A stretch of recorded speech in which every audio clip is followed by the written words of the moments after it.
गरिब निमुखा एउटा श्रीकेश 3000 रुपियाँ हालेर जसको कपाल झरेर मलाई गुनासो गरिसके पछाडि त्यस्ता सयौं गुनासो मसँग म्यासेजमा छन्।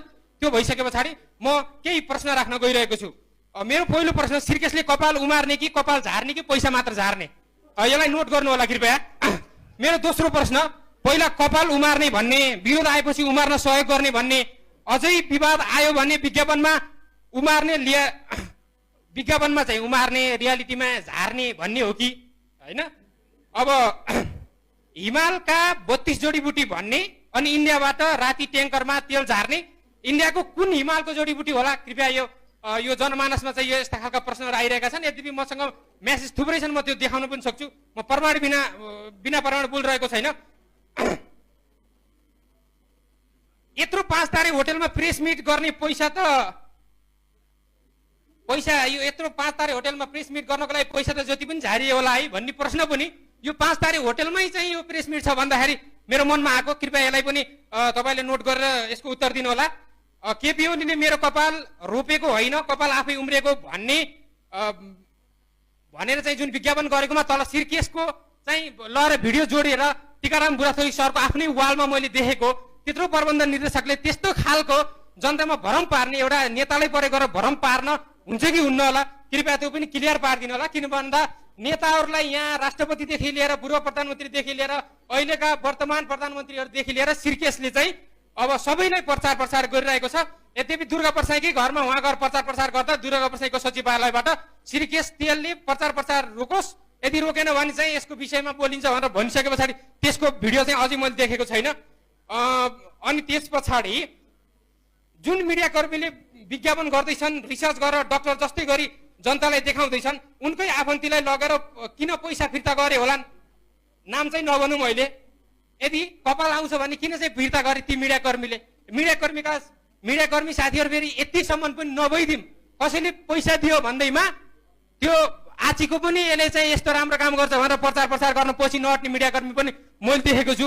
कृपया र कतिपय अवस्थामा जीवन पाण्डेलाई पनि बार्गेनिङका कुरा, अनेक कुराहरू विज्ञापन नपार गरेको कुराहरू भनेर आएको छ। यदि जीवन पाण्डे कुनै पनि यो श्रीकेशको विषयमा अथवा अन्य कुनै यो विषयमा मिडियाकर्मी कुनै पनि बार्गेनिङ गर्नलाई, श्रीकेशसँग कुनै डिल गर्नलाई मैले गरेको भए श्रीकेशसँग सिग्नेचर गरेर आएको बेला म बाइक एक्सिडेन्ट भएर मर्न परोस्। म निमुखा जनताहरूको विषयमा यो उहाँहरूले राखेको प्रश्न राखेको, मलाई कुनै पनि कसैसँग डिल गर्न छैन र पैसा कसैसँग लिनुपर्ने छैन। त्यस्ता खालका प्रश्नहरू आएका छन्। अनि अर्को कुरा के आएको छ भने श्रीकेशको विषयमा लिएर कलाकारहरूलाई यहाँ विभिन्न व्यक्तिहरू जुन सामाजिक अभियन्ता भनेर हाइफाई गर्छन्, कसैका फिल्म बनाइदिन पैसा दियो अरे, कसैले चाहिँ चुप्प लाग्नलाई पैसा दियो अरे, श्रीकेशले विभिन्न पैसाहरू दिएका छन्। त्यसका पनि कुराहरू आइरहेका छन्। त्यो यद्यपि समय आइसके पछाडि त्यसलाई चाहिँ चाहियो भने त्यसलाई आवश्यक रूपमा बाहिर निकाला होला। त्यसै गरी कृपया दुई चारवटा प्रश्न छ। प्रश्नै राखिदिनुहोस् है जीवनजी। जीवनजी सरासर प्रश्न राखिदिनुहोस्, एकदम राम्रो छ यहाँ। ठिक छ यो। ओके म प्रश्न मात्र राख्छु। मैले किन भन्दा टिपेर लिएर आएको छु, होचाको भरमा प्रश्न गर्न पनि त्यो मसँग जे कुराहरू छन् त्यो मैले गरेर आएको छु हैन। विज्ञापन दिएर मिडियामा हातमा हुन्छन्, नेताहरूको आसेपासेलाई अलिअलि दिएर चाहिँ नेता भेट्न पाइने र जनतालाई श्रीकेशले कपाल उमार्छ भन्दै बेच्न पाइने है जस्ता प्रश्नहरू पनि आइरहेका छन्। सबै चाहिँ नेताहरूले गएर भेट्दाखेरि तपाईको श्रीकेश भन्दा पहिला टीकाराम बुढाथोकीसँग सम्बन्धित कुरा हो यो। तपाईले त्यो बच्चा जन्माउने भन्दै एउटा पाउडर, एउटा धुलो उहाँले बेचिरहनु भएको थियो। विवाद आइसके पछाडि त्यो चाहिँ अझै बेच्दै हुनुहुन्छ कि बन्द भयो? त्यो चाहिँ त्यसको प्रश्नको उत्तर पनि कृपया राखिदिनु होला। त्यसै गरी मसँग 5 जना तक्लु व्यक्ति लिएर आएर तपाईको श्रीकेश तेल लगाउन भन्छु र 1 वर्ष लगाउन भन्छु, श्रीकेशको कारण एउटा रौँ पनि पलाए म श्रीकेशको अन्धभक्त भएर सधैँभरि पैसा लिएर फ्रीमा प्रचार गर्न तयार छु। 5 जना व्यक्ति, तक्लु व्यक्ति जसले श्रीकेश तेल लगाएर कपाल उम्रेछ 1 वर्ष पछाडि त्यो। अनि तपाईको ओइल लगाएर कसैको कपाल आएन, कपाल झर्यो, कपाल फुल्यो वा श्रीकेश लगाएर कुनै पनि त्यसको उपलब्धि आएन भने के तपाईँ श्रीकेशको अफिसमा आएर तिनीहरूले बत्तल बुझाएर पैसा फिर्ता गर्नुहुन्छ तपाईँहरू? त्यो चाहिँ बताइदिनु होला। अरु पनि गर्नु पर्यो जीवनजी। ल अब अन्तिम प्रश्न, तपाईको श्रीकेश तेल लाएर कुन चाहिँ सेलिब्रिटीको एउटा मात्र भुत्ला, एउटा मात्र रौँ उम्रिएको छ? कृपया त्यो पनि बताइदिनु होला। धन्यवाद है। विशेष गरेर चाहिँ अहिले जीवन सरसँग व्यक्तिगत, न जीवन सरको मेरो केही है, न मेरो जीवन सरसँग केही छ, हाम्रो व्यक्तिगत केही पनि छैन, हामी साथी नै हौ। हामी साथी नै हौ है।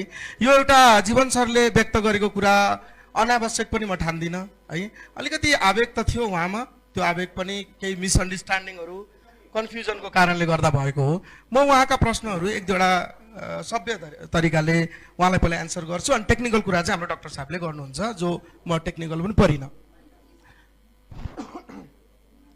सबैभन्दा ठुलो कुरा चाहिँ उहाँले के भन्नुभएको छ भने यो कलाकारलाई कुन चाहिँ कलाकारको कति पैसा दिएर अथवा कुन कलाकारको एउटा कपालको रौँ पनि आएको छ छैन भनेर जो भन्दै हुनुहुन्छ, विशेष गरेर हाम्रा तपाईँहरू सबै मिडिया कर्मीहरू नेपाली कलाकारसँग उठबस गर्नुहुन्छ, बोलचाल गर्नुहुन्छ, नेपाली कलाकारको हविगत थाहा छ, उहाँको स्ट्यान्डर्ड थाहा छ होइन।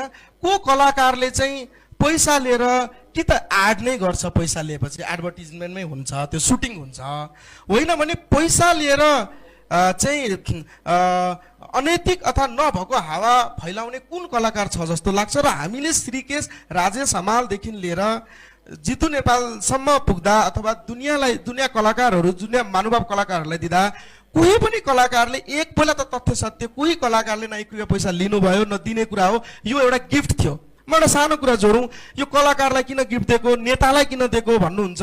तपाईँले एउटा फिल्म बनाउनु भयो, तपाईँले एउटा गीत बनाउनु भयो, तपाईँले एउटा ढाका टोपी बनाउनु भयो, के एउटा उत्पादन बनाउनु भयो भने देशका उच्च पदमा रहेका व्यक्तिहरूले लगाइदिउन्, यसको अब यसलाई चाहिँ सर्भिस कस्तो छ फिडब्याक दिउन् भन्नु अवश्य हुन्छ। हेर्नुहोस्, कृष्णलाई पनि नि सुदामाले कनिका लिएर गएका थिए कि उसँग जे छ त्यो लिएर जाने हो। मैले नेतालाई भेट्दाखेरि मैले बनाएको एउटा हेयर ओइल यदि फेक थियो भने म प्रधानमन्त्री कार्यालयमा गएर यो तेल लाउनुस् भन्थे, प्रधानमन्त्रीलाई आँट हुन्थ्यो। यदि अवैध चिज हुन्थ्यो, फेक हुन्थ्यो, 32वटा जडीबुटी हुँदैन थियो, अब त्यो हुन्थ्यो भने कसैको पनि आँट आउँदैन थियो। मैले मेहनत गऱ्यौँ, हामीले रिसर्च गऱ्यौँ, जडीबुटीको ठुलो ठुलो ठुलो चाहिँ हाम्रो नेचुरल रिसोर्सेसको ठुलो मार्केट छ। यसलाई चाहिँ अहिलेको परिस्थितिमा एउटा एन्टरप्रेन्योर भएर सप्तऋषि ओइल एन्ड कस्मेटिकको म्यानेजिङ डिरेक्टर, लगानीकर्ता, एन्टरप्रेन्योर भएर हेर्दाखेरि मैले जुन चिजमा हामीले अहिले एउटा बजार देख्छौँ होइन, त्यसमा हामीले लगानी गर्नु हो। र यसरी हाम्रो टिमले लगानी गरेर एउटा अनुसन्धान गरेर, हामीसँग डक्टरको टिम हुनुहुन्छ, रिसर्चरको टिम हुनुहुन्छ, सबैले मिलेर टिका बुढाथोकीले बनाएको भन्ने नसोच्नु होला होइन। म चाहिँ एउटा म्यानेजिङ डिरेक्टर भएको कारणले मैले नेतालाई दिए त के गल्ती गरेँ, लगाएर फिडब्याक दिनु, नराम्रो छ भने भन्नु है, गएर प्रधानमन्त्रीलाई भन्ने आँट गर्छु म। नेता कलाकार सबले लगाउनुहोस् है, यो नेपाली प्रडक्ट हो, तपाईँलाई राम्रो भयो भने तपाईँले बोल्नु भयो, तपाईँको कारणले एउटा बिजनेसम्यानले आफ्नो प्रडक्ट चाहिँ घर घरमा जाओस्, आँगन आँगनमा जाओस् भनेर इन्टरनेसनल्ली पनि हेर्नुहोस्। हामी जन्मेदेखि देखेको एउटा प्रडक्ट अहिले पनि एड गरेर बस्छ नि, किन भन्दाखेरि एन्टरप्रेन्योरले जहिले पनि आफ्नो वस्तुलाई, आफ्नो सेवालाई चाहिँ ग्राहकसम्म पुर्याउनको लागि जे कार्य गर्छ त्यो मैले गरेँ, नेतालाई दिएँ, कलाकारलाई दिएँ, सबैलाई दिएँ। र कोही पनि यस्तो महानुभाव हुनुहुन्छ जसले कलाकारलाई पैसा दियो भनेर सोध्नुहुन्छ भने त्यो तथ्य ल्याउनुहोस्। र अहिले तपाईँ जितु नेपाल धेरलाई त लिन्न, जितु नेपाल दाइलाई गर्नुहोस्, निखिल उप्रेती दाइलाई गर्नुहोस् होइन, अरू सबैलाई गर्नुहोस् कि तपाईँको कपाल पलाएको छैन भनेर हेन्ड्स फ्रीमा कल गर्न सक्नुहुन्छ कसैले, एउटा भाल पनि उम्रेको छैन भनेर जो उहाँले गर्नुभयो। र विशेष गरेर म टेक्निकली त जान्दिनँ, तर कपालमा तेल लाउने परम्परा हाम्रो जन्मेदेखि हो। तपाईँले पनि तालुमा तेलै लाएर हामीले आमाले हामीलाई चाहिँ तेलै लाउनु छ। तेल लाउनु कुनै वैज्ञानिक पुष्टि गर्नुपर्ने कुरो होइन, कपालमा हामी तेलै लाउँछौँ, मट्टी तेल लाउँदैनौँ। र यसलाई ठुलो चिज बनाउनु परेन। मैले टेक्निकली धेरै बोलिनँ, एउटा चाहिँ कलाकारहरूको गुनासो बोलेँ, अर्को बार्गेनिङको कुरा गर्नु भएको छ होइन, कसले फिल्म बनाए, यी सब अफवाह कुराहरू त हुन्। हामी यही कुरालाई प्रश्न गर्नलाई आज प्रेस मिट गरेका छौँ। कसले के भन्दियो, कसले के भन्दियो, जीवनजीलाई भन्छु, जीवनजी हजुरलाई मैले फोन गरेर मैले व्यक्तिगत रूपमा अब म हेर्नु, मेरो मार्फत कसैले केही भन्छ भने त्यसको तथ्य सत्य आयो, टिका बुढाथोकीले भन्न लगाएको हो भनेर भन्नुहुन्छ भने त्यो प्रमाण हो, नभए टिकाले भन्न लगायो, यसले गर्न लगायो, यसले धम्की दियो भन्नुहुन्छ त अप्रमाणित कुरा हो जीवनजी होइन। त्यसलाई नलिउँ पर्सनल्ली, त्यो मैले तपाईँलाई गरिनँ पनि, किन तपाईँ मेरो मित्र हो। मित्र तपाईँले उठाएको क्वेसनमा केही पनि छैन, एउटा गुनासो हो। यही गुनासोलाई हामीले आज चिर्ने कोसिस गरिरहेछौँ। अर्को तपाईँको यो 5 तारे होटलमा भन्नुभयो होइन, यो 5 तारे होटलमा पनि किनभने सबैलाई आउन पाएक पर्ने ठाउँ र धेरै महानुभावहरू आउँदाखेरि गर्मी छ, अलिकति व्यवस्थित होस् भनेर हो। यो तपाईँहरूकै